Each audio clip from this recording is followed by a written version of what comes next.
हे नमामि माते नर्मदे, तेरे दर पर आकर सभी सुकून पाते हैं। उदासी से जूझते हुए भी यहाँ आकर एक बार जरूर मुस्कुरा जाते हैं। इसलिए तो मेरे गुरु परमहंस ज्ञानानंद महाराज जी बार बार तेरी परिक्रमा करते हैं। ओम नमः नारायण।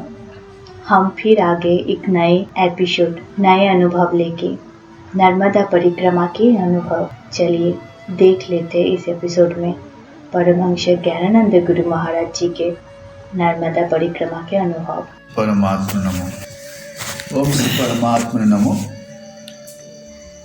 हिरणपुरा में आप पहुंचे। हिरणपुरा के गृहस्थ ने अपनी अन्न क्षेत्र लगा के रखा है, परिक्रमा वासियों को सेवा करते हैं। बड़ी प्यार से उन्हें सेवा किया। फिर उन्होंने उनकी जीवन गाथा कुछ सुनाए, उनके पुत्र को पढ़ाया, वो वकालती पढ़े और उसी पेशा में वो लगे। तो एक गृहस्थ स्वामी को पता चला ये पेशा अच्छा नहीं है, ये जीविका भी अच्छा नहीं है, क्यों ना इसमें झूठा ज़्यादा बोलना पड़ता है। झूठ बराबर पाप नहीं, सच बराबर तप। जिनके हृदय सच है उसके हृदय अप। मतलब क्या है? झूठ से पैसा कमाना, झूठा वाणी बोलना, दूसरों को तंग करना, ये उनसे पसंद नहीं है। अपने पुत्र को कहा, हे बेटा, तुमने ये नौकरी, ये काम छोड़ दो, ये उचित नहीं है। पिताजी के कहने से वो काम छोड़ दिया, छोड़ के दूसरे काम में लगे हैं। किसान लोग हैं, दुकानदारी है, सब कुछ है। पिताजी ने क्यों उनको छोड़ने के लिए कहा, ये भी उनने बताया। कहते हैं उनको पता चला एक वकील थे, अच्छे वकील थे, उनने बहुत पैसा कमाया, बाड़ी गाड़ी सब कुछ किया, पुत्र को पढ़ाया, सब कुछ किया। लेकिन बुढ़ापा तो सभी के जीवन में आ जाते हैं। जब बुढ़ापा आ पहुंचा, श्री गीता जी में भगवान जी कहते हैं, जन्म मृत्यु जरा व्याधि दुख दूषण दर्शनम। जन्म लेना, मर जाना, जरा और व्याधि से ग्रसित हो जाना। बुढ़ापा आते ही व्याधि उनको घेर लिया। व्याधि पाप का एक प्रकार के फल है। तो व्याधि ऐसी घेरा, जिस घेरे में इलाज करने के लिए उन्हें गए हॉस्पिटल, बहुत पैसा खर्च किया, लेकिन कोई ठीक नहीं हुआ। बीमारी दिनों दिन बढ़ते गए, इलाज चल रहा था। आखिर तक उनके पीठ के ऊपर बेडसूल हो गए, फुंसी फोड़ा हो गए। फिर उसी फुंसी को रात्रि के समय चूहा ने चाट गया, मांस खा लिया। फिर सारा बदन में उनके बीमारी बन गए। डॉक्टर ने उनको बोल रहे थे पुत्र को, ये तुम्हारे पिताजी हैं, इनको ले जाओ, घर ले जाओ। पुत्र की इच्छा नहीं है जो उसको घर लाके सेवा सत्कार करूं। आखिर तक वही वकील जो बूढ़े हो गए थे, बीमारी बन गए थे, जिन्होंने संसार का सुख भोगने के लिए इतने सारे पाप कर्म करके झूठा बोल के पैसा कमाया था, उसी पैसा बर्बाद हो गया बीमारी में। अब आखिर तक मृत्यु हॉस्पिटल में ही उनका हो चुका था। फिर आगे ईश्वर जाने अगले जन्म में क्या होगा। तो हिरणपुरा में जो गृहस्थ सेवा कर रहे हैं, उन्हें अपने पुत्र को वही कर्म से वंचित कर दिया। नहीं, ऐसी पैसा मुझे नहीं चाहिए। सच के ऊपर, सत्यता के ऊपर कमाओ, जो तुम्हारा कल्याण में आएगा। बस पुत्र साधु सेवा कर रहे थे, हंसमुख थे, पिताजी के आदेश उनने पालन किया। अब ये बात सुनते ही हम लोग को बड़ी आनंदित हो गए। ऐसी व्यवहार तो भूमि है जहाँ पर पिता के आदेश अनुसार पुत्र ने अपनी पैसा कमाने का जो रास्ता वो भी त्याग के पिताजी जैसी कहेंगे वैसी करूँगा। जैसे श्री राम जी राजपाट सब त्याग करके वनवास की ओर यात्रा किया, इसी प्रकार पिताजी की सेवा में लगे गए और साधु संत की सेवा में लगे हुए हैं। और हिरणपुरा गांव से आगे यात्रा किया।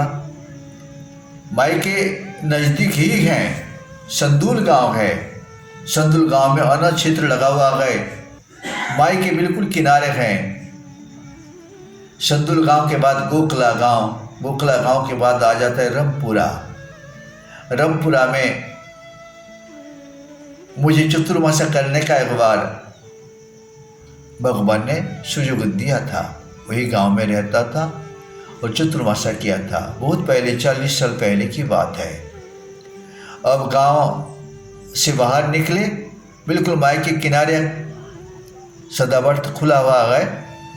अनाथ क्षेत्र भी गए, आ जाओ बैठ जाओ, आ जाओ बैठ जाओ।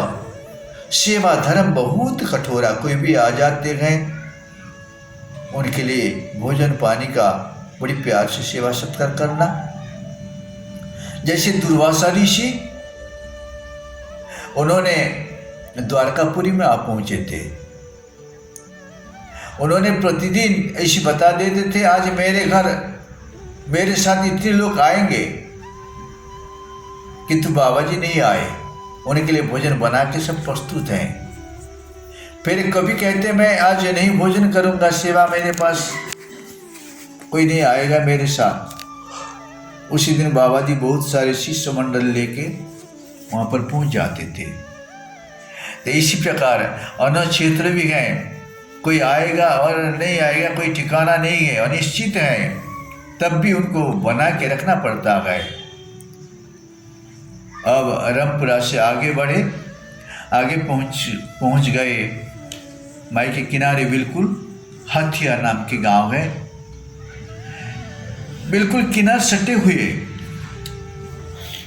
बड़े बड़े कोह का झाड़ है, 7 कोह का झाड़, बहुत पुराने।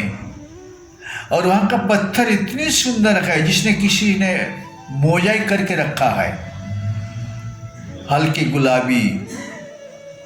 कोई पत्थर है घी कलर की, कोई पत्थर लाल लाल के, तरह तरह के पत्थर जल के भीतर ऊपर सब पड़े हुए हैं। पत्थर देखने की लायक है। किसने बनाया? कारीगर बड़ी विचित्र हैं प्यारे प्रभु ने। लेकिन वहाँ पर कुंड जैसे हैं, कुंड में डोगा लेके मछली पकड़ने वाले लोग घूम रहे हैं, गीत गा रहे थे। जाल बिछा दिया, जल में जाल बिछा हुआ था। जल में रहने वाले जलचर जीव जो हैं मछली, उनको पकड़ना था। लेकिन जो जल के भीतर रहने वाले बड़े बड़े मछली हैं, उसने जाल को देख के उसको फाड़ डाला, फाड़ के भग गए। जो छोटे छोटे मछली हैं उसने उस जल में फंस गए और उसको उठा के ले आए, उसको मार डाला, खा लिया।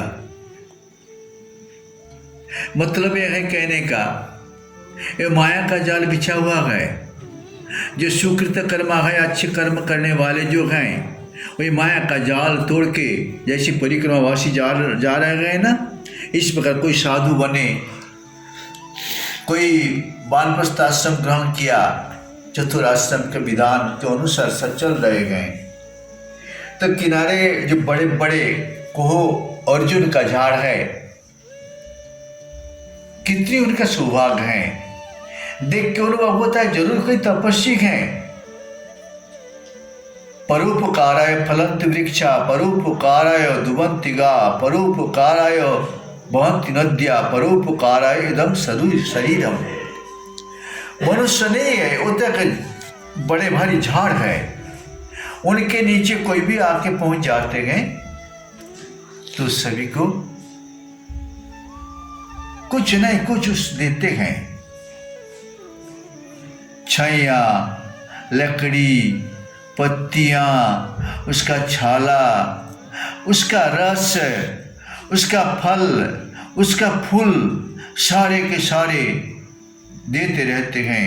वही है प्रकृति के पर्यावरण सुरक्षा का एक विशेष सुंदरता, जिसके नाम है झाड़, वृक्ष, तरुवर, बरगद, पीपल, कुछ भी कहो। लेकिन ये विशेषता है, जिन लोगों ने मानव जन्म लाभ करने के बाद तपस्या नहीं किया है, अगले जन्म में उनको इसी प्रकार झाड़ बना देते हैं। परमात्मा ने झाड़ बन के रहो, और झाड़ बन के जितने भी फल सारे जीवन तक निछावर करके जीव जगत का कल्याण के लिए वितरण करना पड़ता है। वही है वृक्ष को, वो झाड़ को देख के मन में बड़ी आनंद हो रहा था। उनके नीचे से परिक्रमावासी एक देखा, बैठ के ध्यान कर रहे थे, और शीत, गर्मी, वर्षा सारे खुद अपने मस्तक के ऊपर ले लेते हैं, और उनके नीचे जो बैठे हैं तपस्या करने के लिए उनको आनंद दे रहे हैं, जो भगवान के साथ मिलने के लिए अपने जीवन के निछावर करके वहाँ पर बैठे हैं। बस सामने माँ नर्मदा जी का पावन जल है, कितनों लोग स्नान कर रहे हैं, नर्मदा जयंती समीप है, और भगवान की भक्ति करना जीवन का सार है, लगे हैं उसी कर्म में। ओम नमो भगवते वासुदेवाय।